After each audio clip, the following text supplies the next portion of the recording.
Good morning, dear student. We will discuss about the flicker. Flicker is the problem of our distribution system. अगर हम flicker की बात करें तो flicker जो होता है हमारा flicker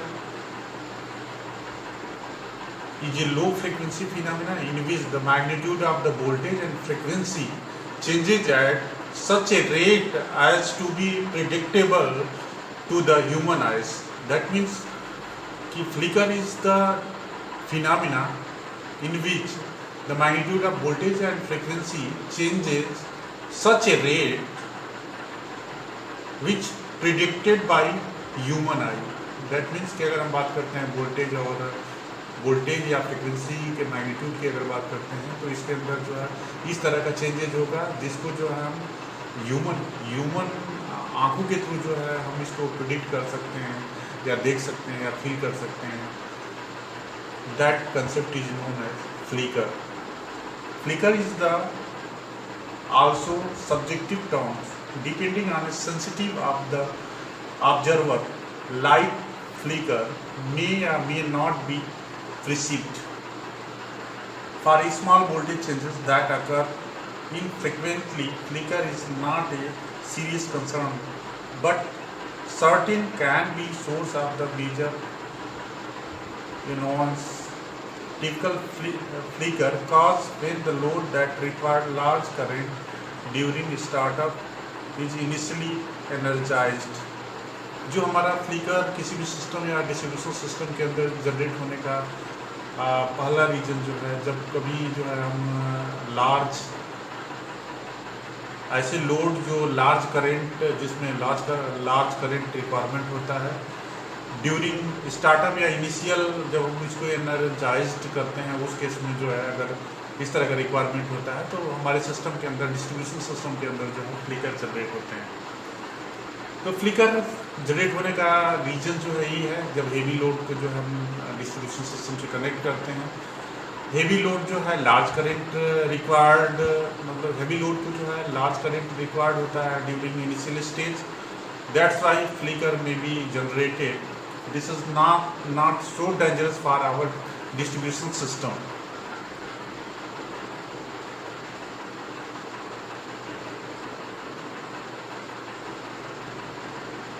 If start are frequently, if the current requirement of the load fluctuated rapidly during each cycle of operation, then flicker effect can be quite pronounced.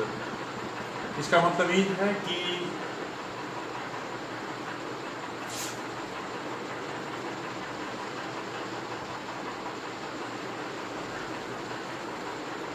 if start are frequent if current requirement of load fluctuated, यानी अगर हम distribution system से load को connect करते हैं और जो current load के थ्रू जो करंट का रिक्वायरमेंट हो रहा है वो फ्लक्चुएट होता है ऑपरेशन के हर साइकिल पे, उस केस में जो है फ्लिकर इफेक्ट जो है जनरेट होता है जिसमें क्वाइट प्रोनाउंस्ड होता है.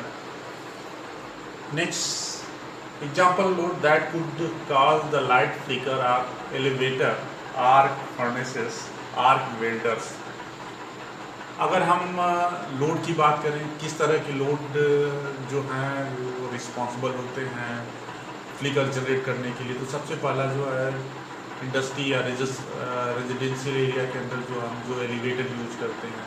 एलिवेटर जो है जिस समय जो है डिस्ट्रीब्यूशन सिस्टम से कनेक्ट होता है उस केस में जो है फ्लिकर जनरेट होता है. ये फिर लार्ज करंट जो है रिक्वायर्ड होता है during initial stage of the elevator operation. Second जो है अगर हम बात करते हैं आर्क फर्नेसेस की बात करते हैं तो आर्क फर्नेसेस के केस में भी जो है large amount of initial current जो है रिक्वायर्ड होता है क्योंकि इसमें जो है 10,000 डिग्री सेंटीग्रेड तक टेम्परेचर को राइज करना होता है, टेम्परेचर जो है जनरेट करना होता है. तो this is the huge temperature. अब इस ह्यूज टेम्परेचर को जनरेट करने के लिए जो है हमको ह्यूज करंट का रिक्वायरमेंट होता है. जब ह्यूज करंट का रिक्वायरमेंट होगा उस केस में जो है पूरे डिस्ट्रीब्यूशन सिस्टम के अंदर जो है फ्लिकर जनरेट होगा, एक फ्लक्चुएशन जनरेट होगा.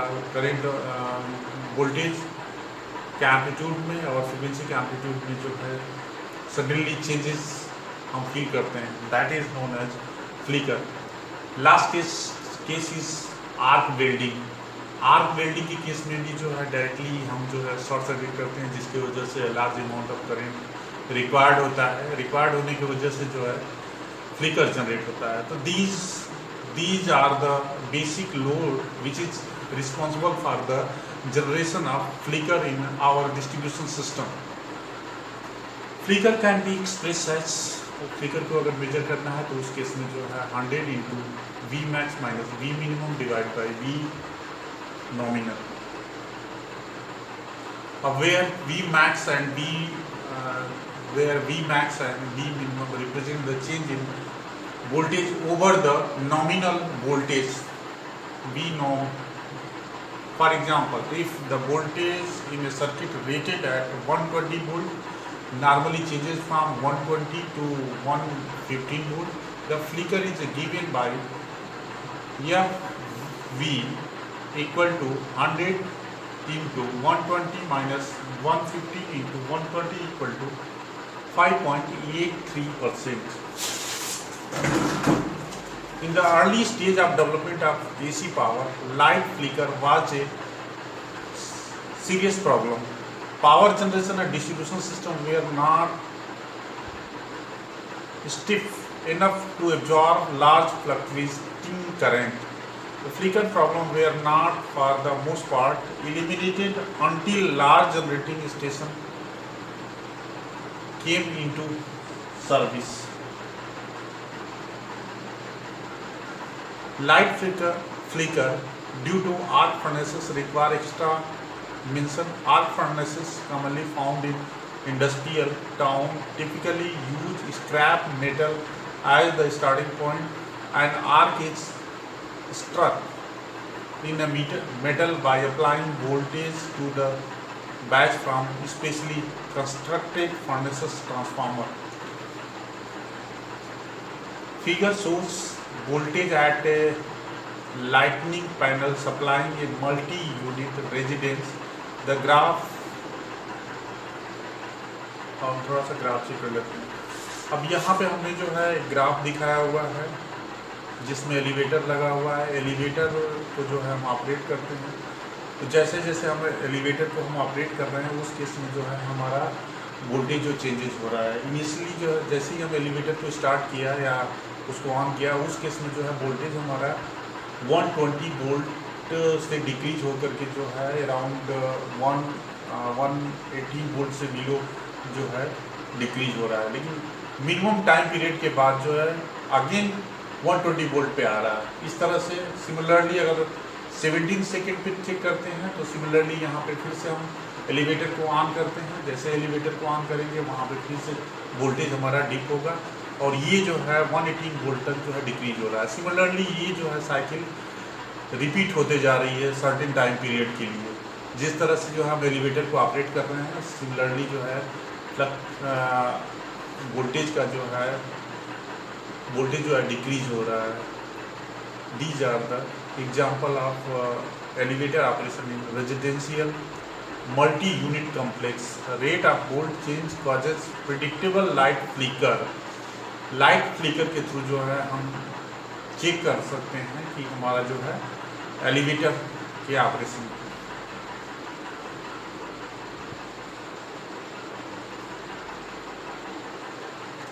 Arc furnaces impose large electrical power requirement on an electrical system. Current drawn from the source tend to the highly cyclic arc and struck stabilize different part of batches. Voltage supply line to arc furnaces involve the change the voltage present in flicker content of the voltage the rate. It can found that a flicker frequency 8 to 10 Hz with a voltage variation 0.3 to 0.4%, usually the threshold precepts that lead to anyone.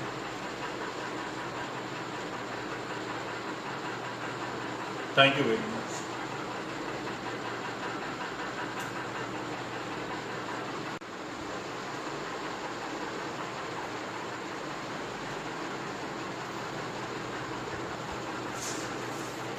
Good morning, dear student. Today we will discuss about the isolation transformer. Isolation transformer के बारे में हमको जो है बात करना है यहाँ पे। आइसोलेशन ट्रांसफार्मर का जो है यूज कहाँ पे करते हैं। सबसे पहले हम जो है आइसोलेशन ट्रांसफार्मर का सर्किट डायग्राम देखेंगे। ये जो है हमारा आइसोलेशन ट्रांसफार्मर है। ट्रांसफार्मर में एज यूजुअल जो है प्राइमरी वाइंडिंग है और ये जो है हमारा सेकेंडरी वाइंडिंग है। प्राइमरी और सेकेंडरी के मिडिल में जो है एक इंसुलेटिंग मटेरियल जो है हमने इंसर्ट किया हुआ है। यहाँ पे इंसुलेटिंग मटेरियल जो हमने इंसर्ट किया हुआ है। अब जो है प्राइमरी और सेकेंडरी के बीच में जो है कैपेसिटेंस C फॉर्म हो रहा है। सिमिलरली जो है इंसुलेटिंग मटेरियल और सेकेंडरी वाइंडिंग के बीच में कैपेसिटर C जो है यहाँ भी कैपेसिटेंस फॉर्म हो रहा है और ये जो हमारा सेकेंडरी वाइंडिंग है। अब जो है आइसोलेशन ट्रांसफार्मर का बेसिकली यूज जो है हम नॉइस को रिड्यूस करने के लिए या नॉइस को जो है एटेन्यूएट करने के लिए जो हम यूज करते हैं।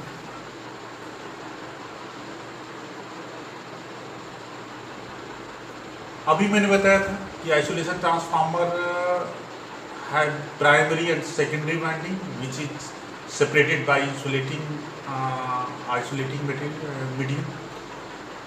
Second, isolation transformer do not help in curing voltage sag or swell. That means कि voltage sag और swell के प्रॉब्लम को रिमूव करने के लिए जो है आइसोलेशन ट्रांसफार्मर का यूज हम नहीं करते हैं। They merely transform the voltage from primary level to secondary level to enable power transfer from one winding to other. यानी प्राइमरी से सेकेंडरी वाइंडिंग में जो है पावर का ट्रांसफर करते हैं through the help of isolation transformer.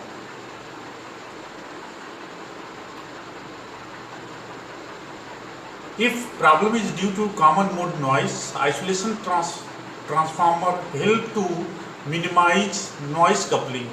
Noise coupling को जो है मिनिमाइज करने के लिए जो है हम आइसोलेशन ट्रांसफार्मर का यूज करते हैं।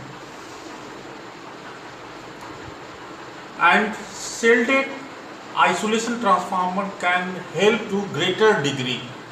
That means कि अब यहाँ पे अगर आइसोलेशन ट्रांसफार्मर की बात करते हैं तो आइसोलेशन ट्रांसफार्मर का यूज जो है जो कॉमन मोड नॉइस होता है उसको रिड्यूस करने के लिए हम करते हैं। अब रिड्यूस कैसे करते हैं?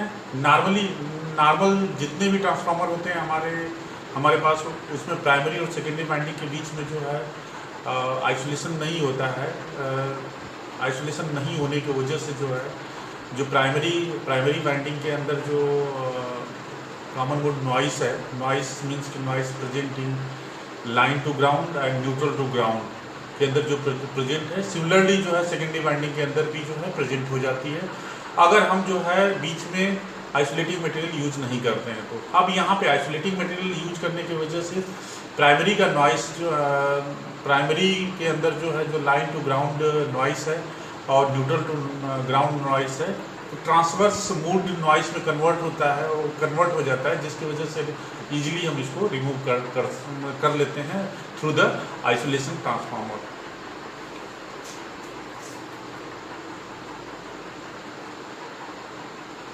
Shielded isolation transformer can limit the amount of common mode noise converted to transverse mode noise। यानी कि जो हमारे पास कॉमन मोड नॉइस होती है उसको जो है उस फॉर्म में कन्वर्ट कर लेते हैं जिसको जो है इजीली हम रिमूव कर सकते हैं। The effectiveness which A transfer limit common mode noise is called attenuation express in decibel. इसको जो है जो हम इसको एटेन्युएट करते हैं तो अगर इसको फार्मूले की बात करें तो ये is equal to 20 lakh V1 by V2 where V1 is the common mode noise voltage at a primary and V2 is the differential mode noise at the transformer secondary। ये जो है हमारा डायग्राम है आइसोलेशन ट्रांसफार्मर का। अब जो है यहाँ पे जो फिगर है हमारे सेल्ड है, सेल्ड का मतलब कि इंसुलेटिंग मटेरियल जो है हमने प्राइमरी और सेकेंडरी के बीच में जो है इंसर्ट किया हुआ है ये ग्राउंड है, यहाँ पे ग्राउंड है, यहाँ पे ग्राउंड है। अब इसमें अभी रिसेंटली मैंने बताया था कि नॉर्मल ट्रांसफार्मर के केस में जो है इस तरह का कोई भी सेल्टिंग हम यूज़ नहीं करते हैं, जिसकी वजह से अगर प्राइमरी साइड में जो है जो भी हमारा नॉइस है वो सेकेंडरी साइड में जो है शिफ्ट हो जाता है इजीली। लेकिन अगर यहाँ पे जो है अगर हम इंसुलेटिंग मटेरियल जो है प्राइमरी और सेकेंडरी के बीच में इंसर्ट कर देते हैं तो उस केस में क्या होगा कि ये जो है यहाँ पे जो भी हमारा नॉइस होगा, कॉमन मोड नॉइस होगा, वो जो है यहीं पे स्टॉप हो जाएगा, सेकेंडरी में ट्रांसफर नहीं होगा। That means the common mode noise attenuation is by the use of shielded isolation transformer. Presence of the shielded between the primary and secondary winding reduces the inter-winding capacitance and reduces the noise coupling between two winding. यानी कि इन दोनों winding के बीच में जो हमारा noise coupling हो रही थी, इंसुलेटिंग मटेरियल यूज करने की वजह से जो है एक कपलिंग पॉसिबल नहीं होती है, जिससे जो है हमारा नॉइस हम इसके थ्रू जो है आइसोलेट कर देते हैं। इस वजह से जो है इस ट्रांसफार्मर को जो है आइसोलेटिंग ट्रांसफार्मर भी बोलते हैं। और अगेन मैं रिपीट कर रहा हूँ, इसका यूज जो है कभी भी हम वोल्टेज सैग और स्वेल की प्रॉब्लम को रिमूव करने के लिए नहीं करते हैं। इसका एक ही यूज होता है कॉमन मोड नॉइस को जो है कैसे हम रिमूव करें। रिमूव करने के लिए बेसिकली जो आइसोलेटिंग ट्रांसफार्मर हम यूज करते हैं। इसका यूज जो है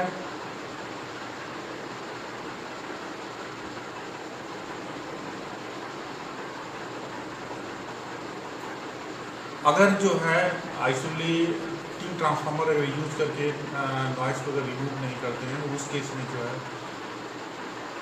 कुछ प्रॉब्लम राइजेज होते हैं, sensitive data and signal circuit attenuation. जहाँ पे हमारा जो है सेंसिटिव डेटा होते हैं, उस केस में जो है नॉइस की वजह से जो है प्रॉब्लम अगर होती है, जिसको जो है जिसकी वजह से हमारा डेटा में भी हो सकता है कि लॉस हो जाए। तो ये सारे प्रॉब्लम को रिमूव करने के लिए जो है आइसोलेशन ट्रांसफार्मर का यूज करते हैं। और पावर क्वालिटी कंसेप्ट की अगर बात करें तो यहाँ पे काफ़ी इम्पोर्टेंट रोल प्ले करता है हमारा आइसोलेशन ट्रांसफार्मर। और